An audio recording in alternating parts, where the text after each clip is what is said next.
Welcome to my channel. Assalamualaikum warahmatullahi wabarakatuh.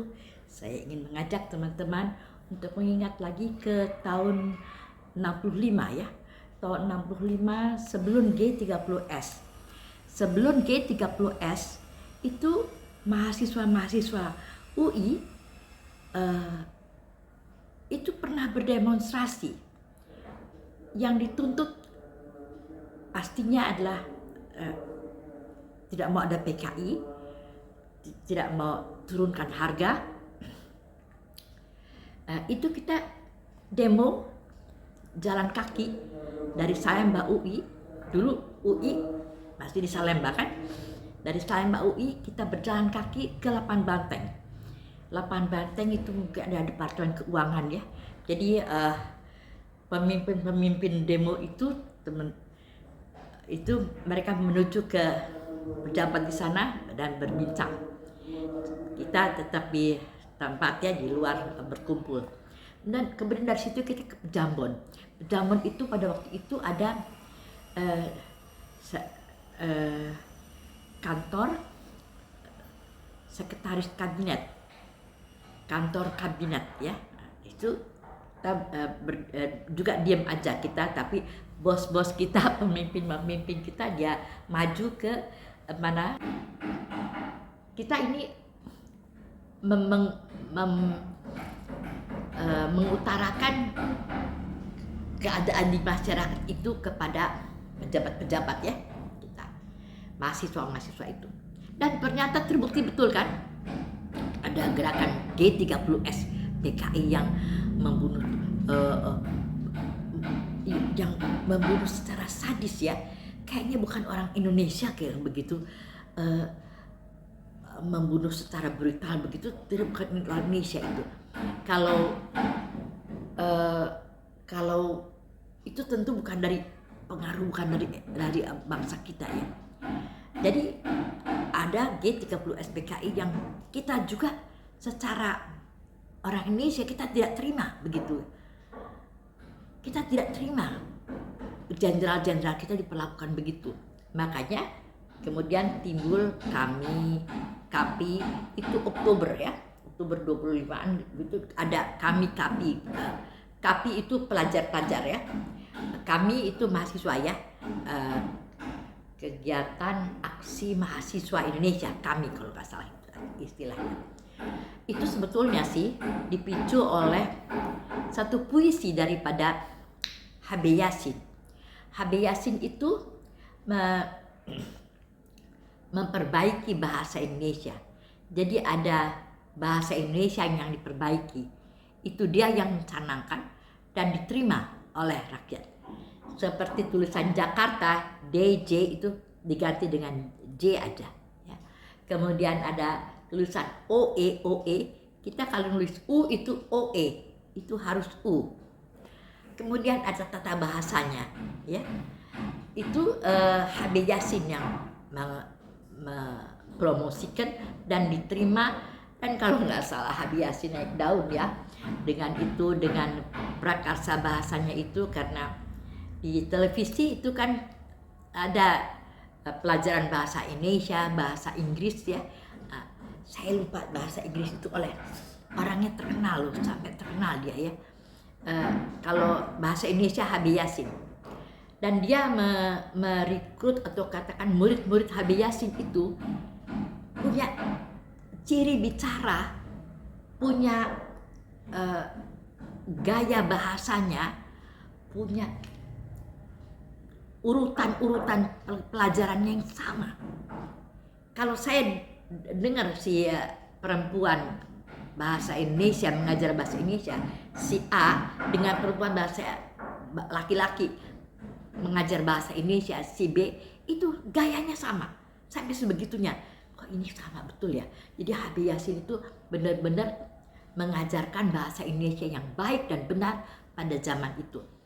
Dan itu juga yang memprakarsai adanya KAPI dijiwai oleh puisi daripada HB Yasin kalau nggak salah.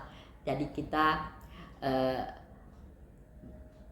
demonstrasi Tritura 3 tuntutan rakyat, yaitu kita tidak mau ada bubarkan Dwi Korah. Kabinet Dwi Korah itu masih ada unsur-unsur PKI-nya.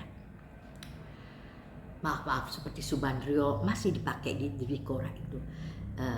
Mereka itu ada orang-orang PKI ya, orang-orang komunis PKI ya. Kemudian ada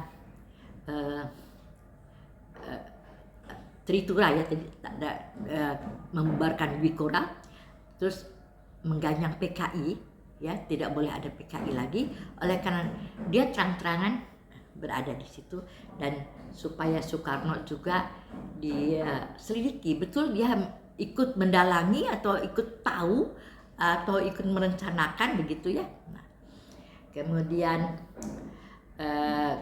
berikutnya adalah turunkan harga pokok, harga bahan pokok ya, seperti beras. Waktu itu kita minyak tanah, kita pakai minyak tanah, tidak pakai gas, pakai minyak tanah di mana-mana. Nah itu mungkin yang pakai gas itu hanya orang Menteng ya, Menteng pakai gas, tapi di luar yang Menteng itu minyak tanah gitu, pakai minyak tanah. Itu harganya harus turun. Jadi itu tuntutan daripada mahasiswa pada kami KAPI. Kemudian ada korban yaitu Arif Rahman Hakim yang dia ada satu dan persembahkan untuk beliau itu adalah masjid ya, masjid di sini namanya Masjid Arif Rahman Hakim, karena beliau itu dia adalah mahasiswa kedokteran ya, tidak main-main tentunya, dia tembak di situ. Soekarno membubarkan kami ya, tetapi kita bukannya malah bubar, malah lebih giat lagi kegiatannya. Kemudian ada sedikit kata kusuk ya, atau kata kena perundingan antara Soeharto dengan Soekarno. Jadi Soekarno memberikan tanggal 8 Maret 67 itu Soekarno memberikan SP 11 Maret, surat perintah 11 Maret kepada Soeharto untuk mengamankan keadaan. Ya, kelihatannya begitu. Saya nggak tahu tiba-tiba itu gerakan itu bagaimana sehingga malah Soeharto yang yang memenjarakan Soekarno, karena Soekarno tidak boleh ketemu siapa-siapa. Memang dia juga dalam keadaan sudah sakit ya, saya penyakit dalamnya ya, dia sudah ada penyakit yang dia derita. Tapi diperparah dengan adanya dia tidak boleh ketemu siapa-siapa, karena ya itu belait atau kebijakan daripada Pak Soeharto.